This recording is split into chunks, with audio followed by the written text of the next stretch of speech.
TTD ధర్మకర్తల మండలి ఏర్పాటయ్యాక జరుగుతున్న తొలి బ్రహ్మోత్సవాలను అంగరంగ వైభవంగా నిర్వహించేందుకు ఏర్పాట్లు చేస్తున్నట్లు చైర్మన్ బిఆర్ నాయుడు తెలిపారు. రద్దీకి అనుగుణంగా భక్తులకు ఇబ్బందులు కలగకుండా ప్రత్యేక ఏర్పాట్లు చేశామన్నారు. స్వయంగా వచ్చే ప్రముఖులకు వీఐపీ బ్రేక్ దర్శనం కల్పిస్తామని, సిఫారసు లేఖలు బ్రహ్మోత్సవాల సమయంలో అనుమతించమన్నారు. గ్యాలరీలో ఉండే భక్తులకు అన్నప్రసాదాలు పంపిణీ చేస్తామన్నారు. గరుడ సేవ రోజున తిరుమలకు ద్విచక్ర వాహనాలకు అనుమతి లేదన్నారు. బ్రహ్మోత్సవాల్లో ప్రభుత్వం తరపున ముఖ్యమంత్రి పట్టు వస్త్రాలను అందజేస్తారన్నారు. బ్రహ్మోత్సవాలకు ఉపరాష్ట్రపతి రాధాకృష్ణన్ హాజరవుతారని తెలిపారు. సాంకేతికతను వినియోగిస్తూ బ్రహ్మోత్సవాల్లో భక్తులకు ప్రత్యేక ఏర్పాట్లు చేపట్టామంటున్న టీటీడీ చైర్మన్ బిఆర్ నాయుడుతో మా ప్రతినిధి నారాయణప్ప ముఖాముఖి. కలియుగ వైకుంఠనాథుడు తిరుమల వెంకటేశ్వర స్వామిని సాధారణ రోజుల్లో దర్శించుకోవడానికి లక్షల సంఖ్యలో తరలివస్తారు. అలాంటిది బ్రహ్మోత్సవాల వేళ అటు మూలమూర్తితో పాటు 4 మాడ వీధుల్లో శ్రీదేవి భూదేవి సమేతుడైన శ్రీవారిని దర్శించుకునేందుకు మరింత సంఖ్యలో భక్తులు తరలి వచ్చేందుకు అవకాశం ఉంది. ఈ నేపథ్యంలో తిరుమల శ్రీవారి బ్రహ్మోత్సవాల వేళ 9 రోజుల పాటు అటు మూలమూర్తి దర్శనం, ఇటు 4 మాడ వీధుల్లో విహరిస్తున్న శ్రీవారిని దర్శించుకునేందుకు తిరుమల తిరుపతి దేవస్థానం ఎలాంటి ఏర్పాట్లు చేసింది.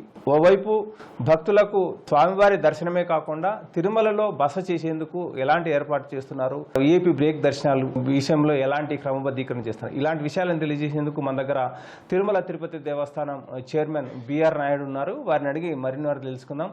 సార్ నమస్తే. బ్రహ్మోత్సవాలు అంటే ఎంతో పవిత్రంగా భావిస్తారు భక్తులు, అధిక సంఖ్యలో తరలి వస్తారు. అసలు ఈ ఏడాది బ్రహ్మోత్సవాల నిర్వహణకు సంబంధించి ఎలాంటి ఏర్పాట్లు చేశారు? అది కాకుండా చైర్మన్ గా మీకు తొలి బ్రహ్మోత్సవాలు, వీటిని ఎలా నిర్వహించాలనుకుంటున్నారు? ఓం నమో వెంకటేశాయ. మీరు అన్నట్లుగా ఈ నూతన పాలక మండలి ఏదైతే ఏర్పాటైన తర్వాత మొట్టమొదటిసారి ఈ బ్రహ్మోత్సవాలు, ఈ యొక్క బ్రహ్మోత్సవాలని అంగరంగ వైభవంగా ఎన్నడూ లేని విధంగా చేయాలని పాలక మండలిలో చర్చించి నిర్ణయం తీసుకోవడం జరిగింది. దీనికి కావాల్సిన ఏర్పాట్లన్నీ కూడా చక్కచక్క జరుగుతున్నాయి. అదేవిధంగా వసతి అన్ని లక్షల మందికి కల్పించడం సాధ్యం కాదు. వాళ్ళకి అన్నప్రసాదాలు అయితే ఎంతమంది వస్తే అంతమందికి కూడా తయారు చేయడానికి సిద్ధమయ్యాం. అదనంగా 8 లక్షల లడ్డూల్ని తయారు చేసి రెడీగా ఉంచడం జరుగుతుంది. ఇక భోజన వసతి అయితే మీరు చెప్పక్కర్లేదు. మెయిన్ సెంటర్స్ ఏదైతే కూడళ్ళు ఉన్నాయో ఆడ కూడా వాళ్ళకి మొబైల్ ద్వారా క్యాంటీన్ ఏర్పాటు చేయాలని, ఆ వ్యాన్స్ లో ఫుడ్ ప్యాకెట్లు కూడా ఇవ్వటం జరుగుతుంది. కాబట్టి వాళ్ళకి కావాల్సినటువంటి మంచినీళ్ళు అయితే ఉంది, పిల్లలకైతే వాళ్ళకి మిల్క్, బిస్కెట్లు ఇవన్నీ కూడా ఏర్పాట్లు చేస్తున్నాం. ఈ గరుడోత్సవం రోజున ఇంకా పకడ్బందీగా ఏర్పాట్లు చేస్తున్నాం. ఆ రోజు అధిక సంఖ్యలో భక్తులు రాబోతున్నారు మాకు ఉన్నటువంటి ఇన్ఫర్మేషన్ ప్రకారం. దానికి అనుగుణంగానే మేము ఏర్పాట్లు చేస్తున్నాం. ఆ రోజు శ్రీవారు సుమారు 8 నుంచి 10 గంటల వరకు, అంటే అంతసేపు స్వామివారు మాడవీధుల్లో ఊరేగిస్తారు. ఆ సమయంలో ఎన్ని లక్షల మంది వచ్చినా గానీ ఇబ్బంది లేకుండా దర్శనం చేసుకుని వెళ్లే రకంగా ఏర్పాట్లు చేస్తున్నాం. వాళ్ళకి అన్నప్రసాదాలు ఇవ్వటం అవన్నీ చేయటం కూడా జరుగుతుంది. కాబట్టి ఎలాంటి ఇబ్బందులు లేవు. భక్తులందరూ కూడా నిర్భయంగా వచ్చి స్వామివారిని దర్శించుకొని వెళ్లాల్సిందిగా ఈ టీవీ ద్వారా నేను కోరుతున్నాను. సార్, అంటే ఇప్పుడు మనకు సాధారణ రోజుల్లో అయితే వీఐపీ బ్రేక్ దర్శనాలు, అదేవిధంగా ఆర్జిత సేవలు, ఇలాంటి సమయం అంతా ఉంటుంది. ఈ బ్రహ్మోత్సవాల్లో అధిక సంఖ్యలో భక్తులు వస్తారు కాబట్టి ఈ వీఐపీ బ్రేక్ దర్శనాలను క్రమబద్ధీకరించడం కానీ, సంఖ్య తగ్గించడం కానీ, ఆర్జిత సేవలను ఏకాంతంగా నిర్వహించడం, ఇలాంటి ఏర్పాట్లు ఏమైనా ఉన్నాయా? ఆర్జిత సేవలన్నీ అది మామూలుగా జరుగుతాయి. ఈ వీఐపీ బ్రేక్ అనే విషయంలో మాత్రం కొంత మాడిఫై చేసాం. ఎందుకంటే ఎవరన్నా వీఐపీ వివిఐపీలు వస్తే సెల్ఫ్ గా వస్తే వాళ్ళకి దర్శనం చేయించడం జరుగుతుంది. వాళ్ళ రెఫరల్ ఇస్తే మాత్రం వాళ్ళని ఈ 10 రోజులు అవాయిడ్ చేయడం జరుగుతా ఉంది. సిఫార్సు లేఖలు మాత్రం మేము తీసుకోదలుచుకోలేదు ఈ 10 రోజులు. మిగిలిన వీఐపీలు డైరెక్ట్ గా వస్తే వాళ్ళు తప్పకుండా దర్శనాలు చేసి పంపిస్తాం. అంటే సార్, ఇప్పుడు మనకు ఈ అన్నదాన సత్రం, బెంగమామ అన్నదాన సత్రం కావచ్చు, లేకపోతే ఇతర ప్రాంతాల్లో ఉన్న అన్నదాన కేంద్రాలలో అదనపు సమయం ఏమైనా అన్నదానం చేసేందుకు ఏర్పాట్లు చేస్తున్నామా? ఎంతమంది భక్తులు వస్తారని అంచనా వేస్తున్నారు? ఎంతమంది భక్తులైనా రాని, ఎన్ని లక్షల మంది అయినా రాని, మేము సిద్ధంగా ఉన్నాం వాళ్ళందరికీ ఈ ఆహార పదార్థాలను పంపిణీ చేయడానికి. ఎవరైతే ఆ గ్యాలరీస్ లో ఉంటారో వాళ్ళకు కూడా ప్రతి 3 గంటలకి వాళ్ళకి ఆహారం అందించడం జరుగుతుంది. గతంలో వైకుంఠ ఏకాదశి కూడా చేశాము. దానికన్నా బ్రహ్మాండంగా చేయాలనే ఉద్దేశంతో ఏర్పాట్లు చేస్తున్నాం. కాబట్టి అన్నప్రసాదాలకి మాత్రం తర్వాత లడ్డు ప్రసాదాలకు కూడా ఏమీ లోటు లేకుండా చేస్తున్నాం. సో అంటే మనకు తిరుమలలో బసక అన్నది లిమిటెడ్గానే ఉంటుంది, అకామిడేషన్ అన్నది 7,500 రూములు 8,000 రూములకు మించి. భక్తులు అధిక సంఖ్యలో వస్తారు కదా, అట్లాంటి వారికి తాత్కాలిక ఏర్పాట్లు ఏమైనా చేస్తున్నారా? 24వ తారీఖు నాడు ముఖ్యమంత్రి శ్రీ నారా చంద్రబాబు నాయుడు గారు సతీ సమేతంగా ఆ దేవదేవునికి పట్టు వస్త్రాలు సమర్పించడానికి రాబోతున్నారు. వారితో పాటు నూతనంగా ఎన్నికైనటువంటి ఉపరాష్ట్రపతి గారు కూడా వస్తున్నారు. వాళ్ళు కూడా 24 రాత్రి ఇక్కడే ఉంటారు. 25వ తారీఖు AC5 ప్రారంభోత్సవం చేస్తాము. అక్కడ మనం ఒక 10,000 మందిని రోజుకి అకామిడేట్ చేయొచ్చు.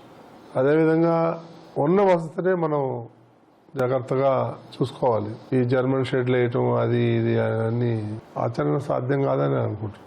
సార్ అంటే మనకు వాహన సేవలు బ్రహ్మోత్సవాలలో అత్యంత ఇంపార్టెంట్ ప్రాధాన్యత ఉన్నది గరుడ వాహన సేవ. ఈ గరుడ వాహన సేవ రోజు అధిక సంఖ్యలో భక్తులు తరలి వస్తారు, వాహనాలు కూడా పెద్ద ఎత్తున వస్తాయి. ఈ కనుమ రహదారుల్లో 24 గంటలు, సాధారణ రోజులైతే రాత్రి 10:30 తర్వాత అనుమతించరు, తెల్లవారుజాము 4 తర్వాతనే అనుమతిస్తున్నాము. గరుడ సేవ రోజు కానీ లేకపోతే బ్రహ్మోత్సవాలలో కానీ వాహనాలు రాకపోకలు వీటికి సంబంధించి ఏమైనా నిర్ణయం తీసుకున్నారా? నిర్ణయం తీసుకున్నామండి. అది 24 గంటలు ఘాట్ రోడ్లు ఓపెన్ ఉంటాయి, అందులో ఎలాంటి ఇబ్బందులు లేవు. ఈ గరుడ సేవ రోజున ఈ 2 వీలర్స్ని అవాయిడ్ చేయాలని అనుకుంటున్నాం. ఎందుకంటే ఎక్కువ మంది 2 వీలర్స్లో వస్తే పైన ఇబ్బందులు పడతారని 2 వీలర్స్ వరకు ఆపాలని అనుకున్నాం మేము. దాన్ని బట్టి అధికారులు ఏర్పాట్లు చేస్తున్నారు. ఇక పైన పార్కింగ్ కూడా L&T వాళ్ళు మానిటర్ చేస్తా అన్నారు.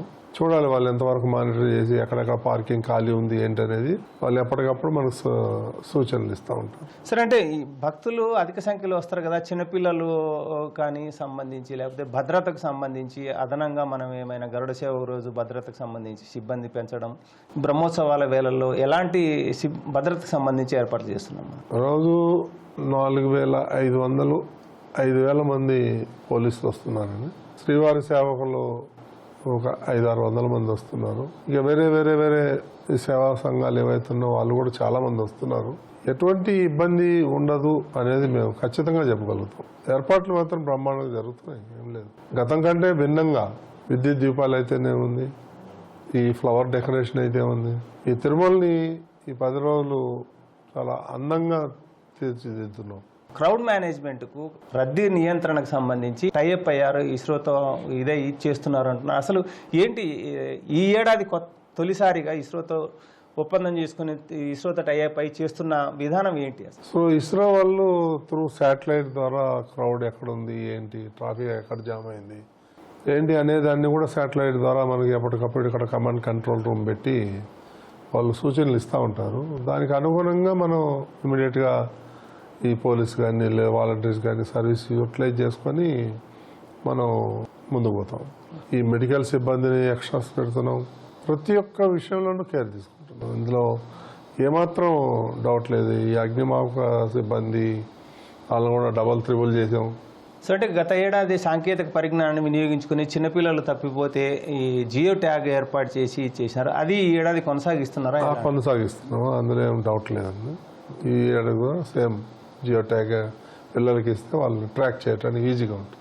ఆనవాయితీ సాంప్రదాయాన్ని అనుసరించి 24వ తేదీన బ్రహ్మోత్సవాల ప్రారంభ సమయంలో స్వామివారికి రాష్ట్ర ప్రభుత్వం తరపున ముఖ్యమంత్రి పట్టు వస్త్రాలు సమర్పిస్తారని, ముఖ్యమంత్రితో పాటు ఉపరాష్ట్రపతి కూడా ఈ ఏడాది తొలిసారిగా బ్రహ్మోత్సవాలలో పాల్గొనేందుకు వస్తున్న నేపథ్యంలో ఎలాంటి ఇబ్బందులు లేకుండా అటు భక్తులకు కావచ్చు ఇటు ప్రముఖులకు మధ్య సమన్వయం చేసుకుంటూ ఏ విధమైన ఇబ్బంది లేకోకుండా బ్రహ్మోత్సవాల వేళ భక్తులకు సంతృప్తికరమైన దర్శనం కల్పించేందుకు అన్ని ఏర్పాట్లు చేశామని, ఇస్రో వంటి సంస్థలతో అనుసంధానమై భక్తుల రద్దీని ఎప్పటికప్పుడు సమీక్షించుకుంటూ ఇబ్బందులు లేకోకుండా ఉండేలా ఏర్పాటు చేశామన్న అభిప్రాయం చైర్మన్ వ్యక్తం చేస్తున్నారు. కెమెరామెన్ భాస్కర్తో పి. నారాయణప్ప, ఈటీవీ న్యూస్, తిరుమల నుంచి.